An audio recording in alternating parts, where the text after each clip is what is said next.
The Graham Center really provided that foundation for me to understand what careers there were in public service. It's not just being an elected official. It's about how do we serve in public policy analysis? How do we work for a nonprofit that still advances to those goals without being elected to office? James has huge dreams, not for himself, but for people and for Florida and for politics. And that's why we instantly clicked. His imagination was big and he wants a lot. My father died when I was 11, and he was killed in a car accident overnight. And because of that, we went from this middle-income family in Brooklyn, New York, to one where my mother was working at a watch factory for minimum wage, didn't speak English, and we just made ends meet living off of his survivor benefits. And that's when I really realized how much public policy impacts everyday Americans. And without that safety net, I wouldn't be where I am today.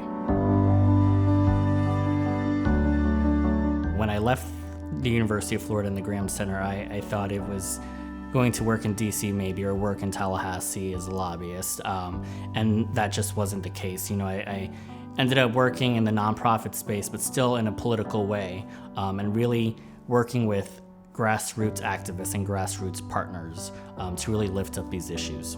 A lot of people in politics are thinking about themselves, but there are people who do this for others. And James, when he began working in politics, he began doing things for other people, for younger people.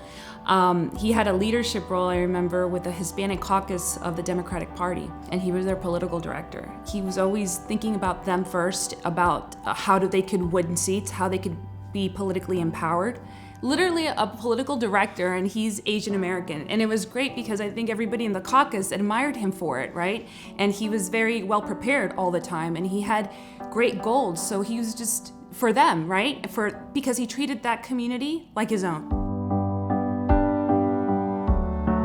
Always proud of James, but never surprised. I know where his heart is. I know that he's done demonstratively things that have benefited other people because he wants to empower others, and we need that so badly in Florida.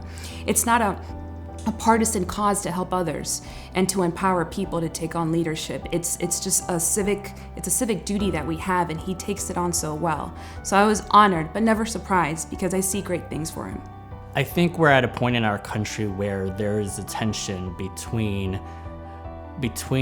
what's perceived as two sides of this partisan battle. But I think we need to remember that we share a lot of these core American values of freedom, of independence, and opportunity.